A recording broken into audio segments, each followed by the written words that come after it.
Good day, everyone. Kami ang Botas United Workers Federation. And I'm the elected President, Cyrus Benspinablo. And our federation is composed of different worker unions in different industry na nagkaisa upang ipaglaban ang karapatan ng mga manggagawa. At kasama ko dito ang presidente ng Yator Retail Union na si Michael Delaga. Nag-Alex Corps, Analisa Rato. At John Raymond Spineda, Union Leader ng Premier Care Labor Safety and Health Union. and the president and the former president of the Botas Fishport Laborers Union. And this is our official logo of our federation. At ang color red ay nag-represents ng strength and courage ng mga manggagawa na paglaban ng kanilang mga karapatan. The color blue represents trust, unity, and cooperation ng bawat union sa federation. At ang pinakasimbolo ng aming logo ay ang shield.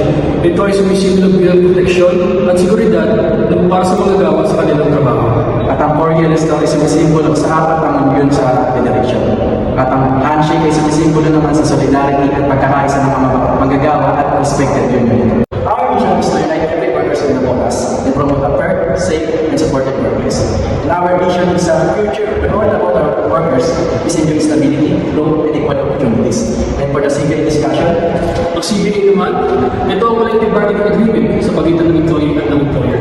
Dito pinag-uusapan at pinagkakasunduan ang mga kondisyon sa trabaho tulad ng sahod, benepisyo, oras ng trabaho at karapatan ng manggagawa.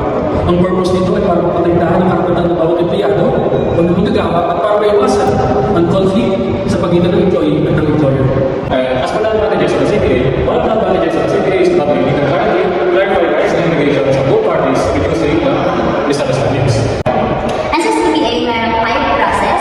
Number 1 is yung preparation. So, dito mag-meet both the union members and the employers para ma-identify yung issues kagaya ng salary and also the benefits. And they also have to choose the negotiation team. The second one is the negotiation. So, dito nila i-discuss yung proposal at ang counter-proposal.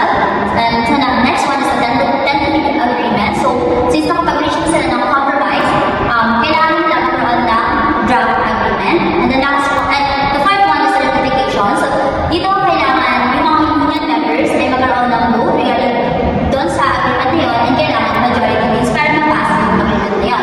The last one is yung implementation or administration. So, kailangan na mag-sign that, and also, kapag may problema and complaint regarding to that agreement, so kailangan ma-handle nila doon sa contract na yun. ulit ang Botas United Workers Federation at halina kayo samahan kami sa aming laban.